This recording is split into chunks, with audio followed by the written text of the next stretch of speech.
Hello, good morning.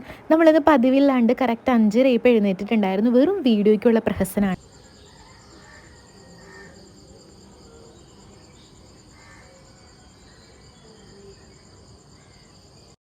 ഇത് രാവിലെ ഏകദേശം ഒരു 5:45 ആയപ്പോഴത്തേക്കുള്ളതാണ്.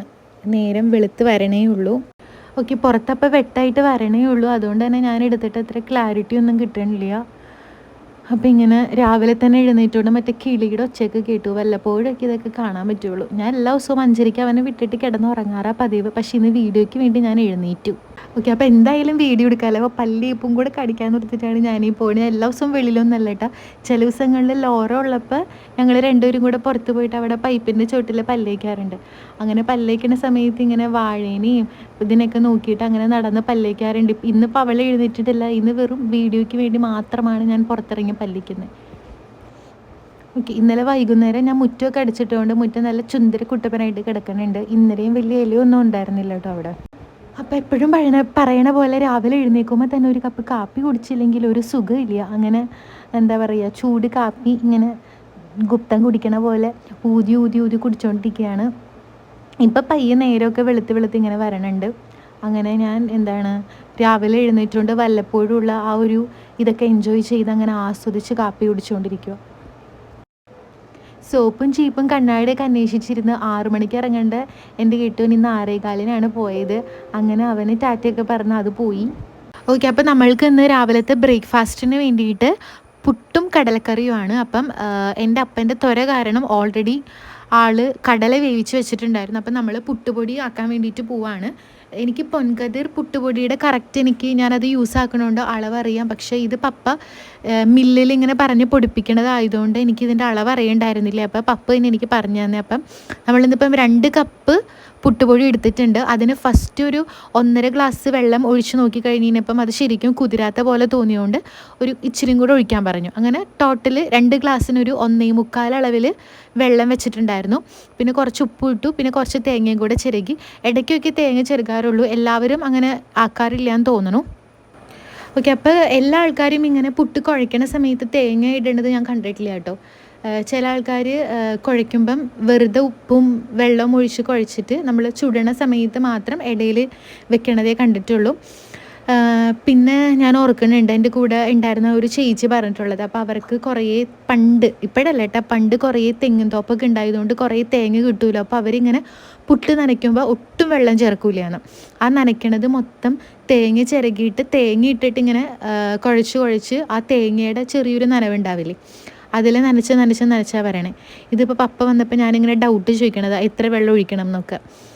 അപ്പം അങ്ങനെ പുട്ടിനൊക്കെ കുഴച്ച് അത് നനച്ച് വെക്കുകയാണ്. ഓക്കെ, അപ്പം നമ്മൾ ഇന്ന് കടല തേങ്ങ വറുത്തരച്ച് വെക്കാമെന്നാണ് വിചാരിച്ച്. എപ്പോഴും ഇങ്ങനെയൊന്നുമല്ല കേട്ടോ വെക്കാറ്. എല്ലാവരും വെക്കുന്ന പോലെ സാധാ തക്കാളിയൊക്കെ ഇട്ടിട്ട് അങ്ങനെ ചെയ്യാറാണ് പതിവ്. അപ്പോൾ ഇന്നൊന്ന് സ്പെഷ്യൽ ആയിക്കോട്ടെ എന്ന് വിചാരിച്ചിട്ട് തേങ്ങ വറുത്തരയ്ക്കാമെന്ന് വെച്ചു. അപ്പോൾ ആദ്യം നമ്മൾ കുറച്ച് ചട്ടിയിലേക്ക് ഇച്ചിരി വെളിച്ചെണ്ണ, ഒരുപാടൊന്നും വേണ്ട, കാരണം തേങ്ങയിൽ ഓൾറെഡി വെളിച്ചെണ്ണ ഉള്ളതുകൊണ്ട് ഒരു ഇച്ചിരി വെളിച്ചെണ്ണ ഒഴിച്ചു.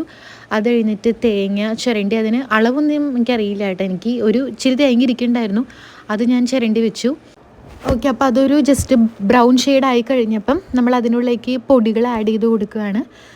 ഫസ്റ്റ് കുറച്ച് മഞ്ഞൾപ്പൊടി ഇട്ടിട്ട് ഇളക്കി കൊടുത്തു. അത് കഴിഞ്ഞിട്ട് അതിൻ്റെ ഉള്ളിലേക്ക് കുറച്ച് മുളക് പൊടി ഇട്ടു, പിന്നെ മല്ലിപ്പൊടി, പിന്നെ കറി മസാല. ഇതിൻ്റെ ഒന്നും അളവ് എനിക്കില്ല കേട്ടോ. ഇപ്പം ഞാൻ അങ്ങനെ കുറേ ഫ്രണ്ട്സ് ഇങ്ങനെ സംസാരിക്കുമ്പം അവർക്ക് കറക്റ്റ് ഒരു അളവുണ്ട്. അവരിങ്ങനെ ഒരു സ്പൂൺ മുളക് പൊടി, 2 സ്പൂൺ മല്ലിപ്പൊടി അങ്ങനെയൊക്കെ പറഞ്ഞിട്ട് അവരുടെ. പക്ഷേ ആരെങ്കിലും എൻ്റെ അടുത്ത് അങ്ങനെ ചോദിച്ചു കഴിഞ്ഞാൽ എനിക്ക് പറയാനറിയില്ല. എൻ്റെ കയ്യിൽ കിട്ടണ അളവ് എന്താണോ അതിലെ ഞാനിടും. അതുകൊണ്ട് എനിക്ക് അളവൊന്നുമില്ല, എനിക്ക് കിട്ടണ അത്ര സ്പൂൺ ഞാനിടും. അങ്ങനെ പൊടികളൊക്കെ ഇട്ടിട്ട് ജസ്റ്റ് ഒന്ന് ഇളക്കി കൊടുത്തു. അധികം നേരമൊന്നും വെക്കണില്ല, ജസ്റ്റ് ഒന്ന് ഇളക്കി കൊടുത്തിട്ട് നമ്മളത് ഓഫ് ചെയ്യാൻ പോവുകയാണ്. എന്നിട്ട് കുറച്ച് നേരം വെച്ച് ആറിക്കഴിഞ്ഞ് കഴിയുമ്പം നമുക്ക് മിക്സിയുടെ ചെറിയ ജാറിൽ നല്ല ഫൈനായിട്ട് നമുക്ക് തരികളൊന്നും ഇല്ലാണ്ട് നല്ല പേസ്റ്റ് പോലെ നമുക്കത് അരച്ചെടുക്കാം. പിന്നെ എനിക്കിപ്പം കുറച്ച് ഡ്രൈ ആയി എന്ന് തോന്നിയോണ്ടാണ് ഞാൻ കുറച്ചൊരു പൊടിക്കും കൂടെ വെളിച്ചെണ്ണ ഞാൻ അതിലേക്ക് ആഡ് ചെയ്ത് കൊടുത്തു.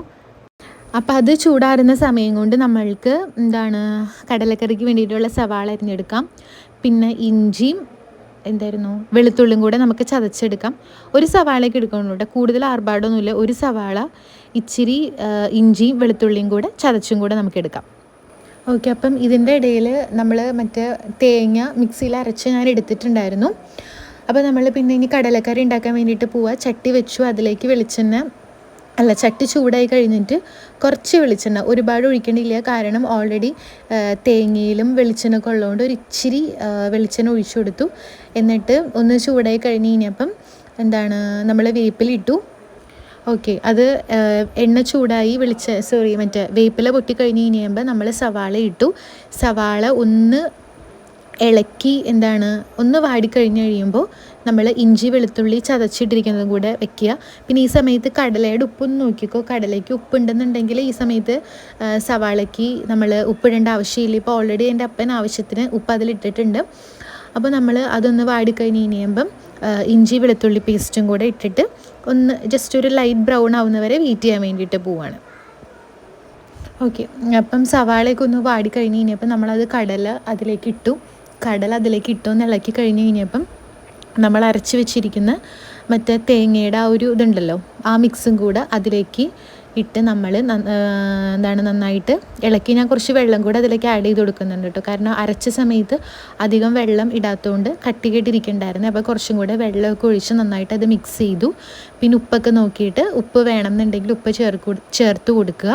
കുറച്ച് നേരം തിളച്ച് കഴിയുമ്പോഴത്തേക്കും നല്ല അടിപൊളി എന്നൊന്നും പറയാൻ പറ്റില്ല, അടിപൊളിയായിരുന്നോ? അടിപൊളി കടലക്കറി റെഡിയാവും. ഇന്നിപ്പോൾ ഇവിടെ എൻ്റെ ഒരു കസിൻ വന്നിട്ടുണ്ട്. ഞാൻ അവളോടാണ് അഭിപ്രായം ചോദിച്ചേട്ടാ, അവളുടെ ഒച്ചതിൽ കേൾക്കണില്ല.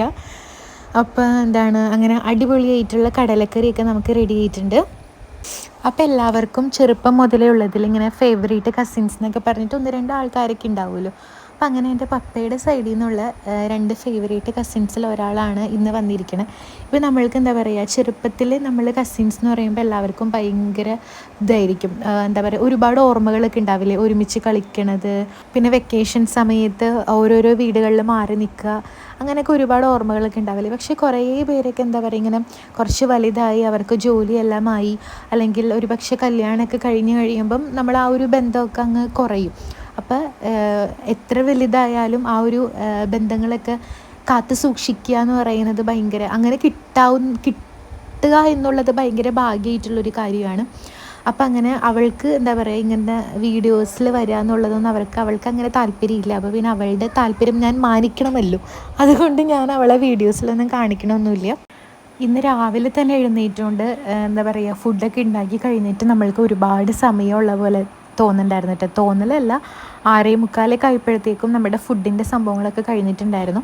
അപ്പോൾ ജസ്റ്റ് വെറുതെ ഇരിക്കേണ്ടല്ലോ എന്നോർത്തിട്ട് ഞാൻ അടിച്ചിടാമെന്ന് വിചാരിച്ചു. എല്ലാ മുറിയൊന്നുമില്ല, ജസ്റ്റ് നമ്മളുടെ ഹാളും പിന്നെ ഫുഡ് കഴിക്കുന്ന റൂമും അടുക്കളയും കൂടെ ജസ്റ്റ് ഒന്ന് തൂത്തിടാമെന്ന് വിചാരിച്ചു. ഒരുപാട് സമയം ഉണ്ടായിരുന്നു. 5:30 എഴുന്നേറ്റ് കഴിഞ്ഞപ്പോഴത്തേക്കും നമ്മൾക്ക് 6:45 മുന്നേ തന്നെ ഇതെല്ലാം കഴിഞ്ഞു. അപ്പം പിന്നെ നമ്മളുടെ കാര്യങ്ങളൊക്കെ ചെയ്യാൻ വേണ്ടിയിട്ട് ഒരുപാട് സമയം കിട്ടുന്നുണ്ട്. യൂഷ്വലി ഞാനിപ്പം 5:30 ഏട്ടനെ വിട്ടിട്ട് പിന്നെയും കിടന്ന് ഉറങ്ങിയിട്ട് ഞാൻ 7:30-8 മണി, ചിലപ്പോൾ 8:30 എഴുന്നേൽക്കുമ്പോൾ. അപ്പോൾ നമ്മൾ എഴുന്നേറ്റ് ഒരു ഇച്ചിരി നേരം കഴിയുമ്പോഴത്തേക്കും പെട്ടെന്ന് തന്നെ ഉച്ചയാവും. പക്ഷെ ഇന്നിപ്പോൾ നമുക്ക് ഒരുപാട് സമയം കിട്ടി. നമ്മളുടെ മുറിയൊക്കെ തൂത്ത് കഴിഞ്ഞപ്പോഴത്തേക്ക് നമ്മളുടെ അരിപ്പൊടിയൊക്കെ സെറ്റായിട്ട് കുട്ടപ്പനായിട്ട് ഇരിക്കേണ്ടായിരുന്നു. അപ്പോൾ അതിങ്ങനെ പുട്ടുകുറ്റിയിലേക്കൊക്കെ നിറച്ച് നമ്മൾ കുക്കറിലാണ് വെക്കുന്നത്, അല്ലാണ്ട് മറ്റേ ഈ കുറ്റിയുടെ അങ്ങനത്തെ ഒരു കുടങ്ങില്ലേ, അങ്ങനത്തെ സെറ്റല്ല. നമ്മൾ കുക്കറിൻ്റെ മേലെയാണ് ഈ കുറ്റി വെക്കുന്നത്. അങ്ങനെ ഓരോന്നായിട്ട് ചൂടോടെ നമ്മളത് ചുട്ടെടുത്തു.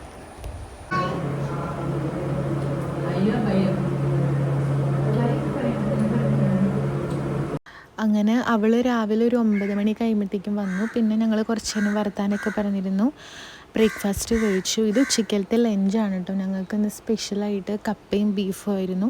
അങ്ങനെ എല്ലാവരും കൂടെ ഓരോ വിശേഷങ്ങളൊക്കെ പറഞ്ഞ് ലോറയുടെ ഓരോരോ കോമാളിത്തരവും വഷളത്തരങ്ങളൊക്കെ കേട്ട് എല്ലാവരും കൂടെ അങ്ങനെ ഹാപ്പി ആയിട്ടിരുന്ന് ഭക്ഷണമൊക്കെ കഴിച്ചു. അപ്പോൾ അത്രയേ ഉള്ളൂ. ടാറ്റാ. ഇവിടെ കാക്ക ഭയങ്കരമായിട്ട് ഒച്ച ഉണ്ടാക്കിക്കൊണ്ടിരിക്കുന്നതാണ് കേട്ടോ. അപ്പോൾ ഓക്കെ, ശരി, ടാറ്റാ.